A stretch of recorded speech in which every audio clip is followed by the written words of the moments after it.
sunga chinge di amen kha ni chum to pa hoi hi ken kwan sunga to pa hoi hi ken kwan sunga to pa hoi hi ken kwan sunga amen hallelujah to pa hoi hi kana semna amen hina bangkim pulang ne kha ni chum to pa hoi hi kana semna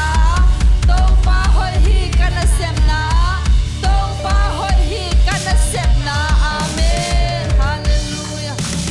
to pa hoi hi apol pisunga amen kha ni chum to pa hoi hi apol pisunga to pa hoi hi apol pisunga to pa hoi hi apol pisunga amen hallelujah khat ve nang ye to pulak ne tulai takina ikho hun nat na sat na kilalina bu khu tong na tampi ta kami ke mama zong tulai tak ka tong na mo a hi zong ina phat na sunga dam nam pasen dam nang peding amen mun sa na pai dam lo te dam to pan dam nang peding na jesu ya ma hangin ka dam zong hi chu ve kha ni chu jesu ya ma hangin ka dam zo hi jesu ya ma hangin ka dam zo hi jesu ya ma hangin ka dam zo hi amen ama hoi na ama kyang pana dam na pula ka ta te khe to ban thu phang penge ta he hallelujah leitunga inu te nong mit ma mai a hi zong ina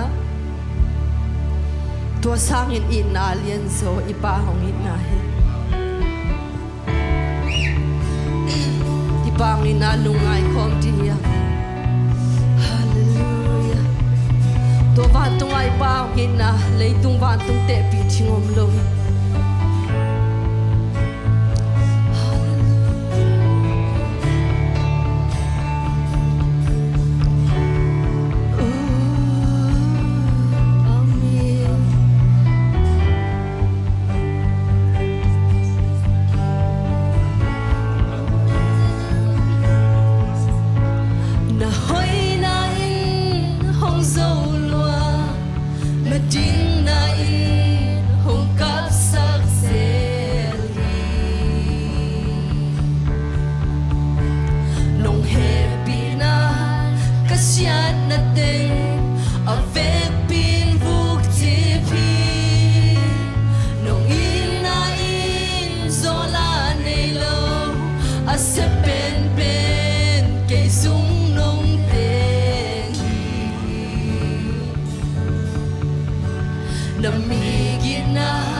nan ai tem so den amen hong mo sang ai lo toi to pa hong mo sang ai lo to khasiam to pat khom chen de lai yang amen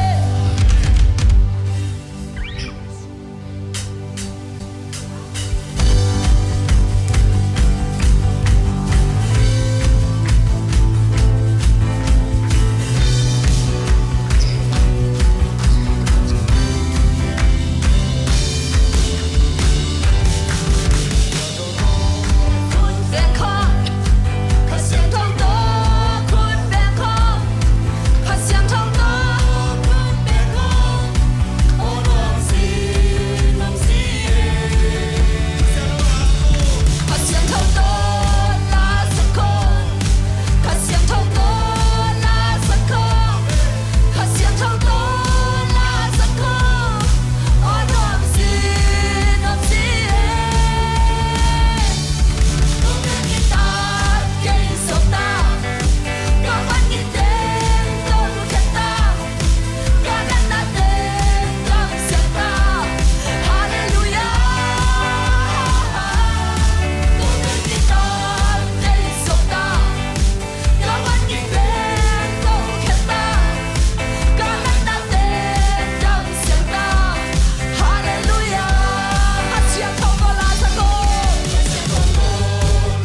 pai na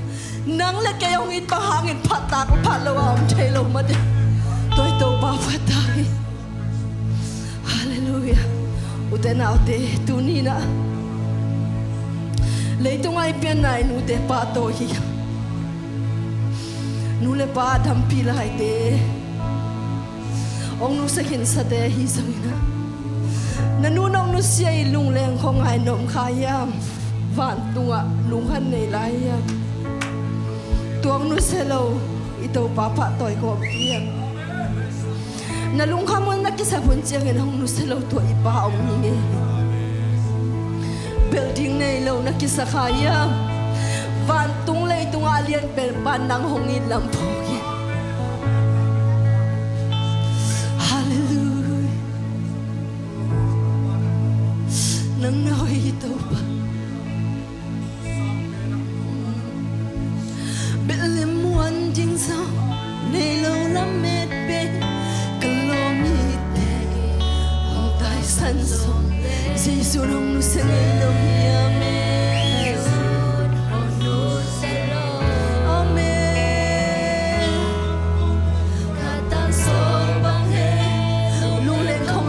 Sakaya ito ba kiam zuan e man tang dim ding amen amen belem wan ding song nei lo belem wan ding song nei lo lam met be the lo mi te hong tai san song le Jesu hong du se lo Hatang sol bang he lung leng khong ngai ka sai ta pat puan bang an le mun cha do pan cha hong wan amen in bang lo na ta ko te hong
te nau te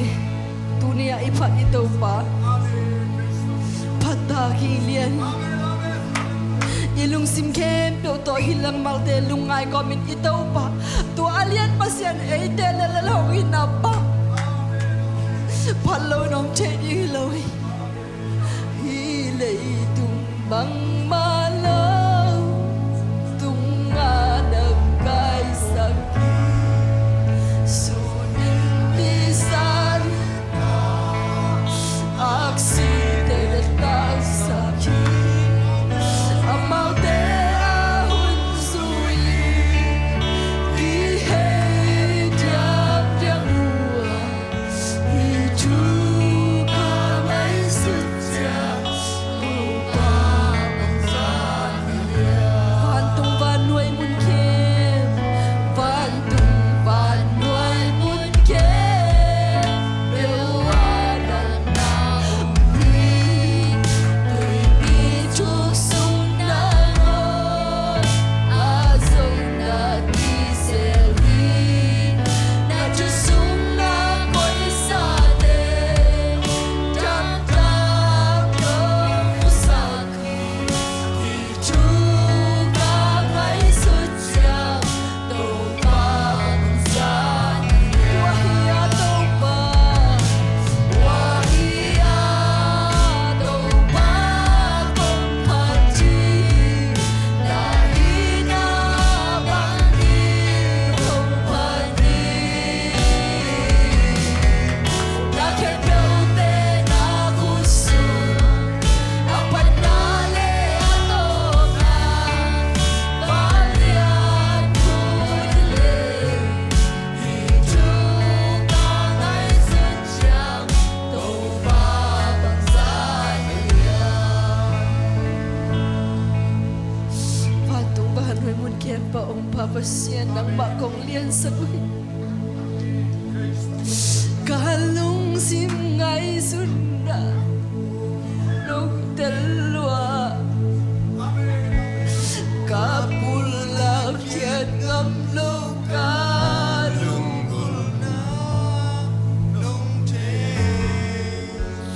Kaki tui te Ame Hallelujah Nong phok bang kei leo ta không phok công kei Nong ni bang kei leo ta không ni công kei Jesus lấy mi ra lại đã cây đông đi bên cả lung sim ngay sụt na te cả lung sim ngay sụt na te đông tel loa cả buồn lạc chết ngắm lâu cả lung buồn na đông chết cả khi tôi đến trên đã đông teu kia đông phong băng cây leo ta không po công kê đông đi băng cây leo ta không đi công kê Jesus lấy mi ra lại cây đông ít bên Amen Hallelujah lấy mi ra lại câu tiếng ít bên tàu pa nang man Hallelujah praise the Lord lung dam ngay tàu pa tunin phana biak biak na khem pe nang kong piao oh na ta te lung sim ngai su na khem pe hom thai tàu pa ka hi na khem pe tàu pa sin la we song ke na mai pa ko so na te nang ma kong piao Hallelujah praise the Lord oh hallelujah to aphat na ki tàu pa khut bet na pe zia zia khom piang amen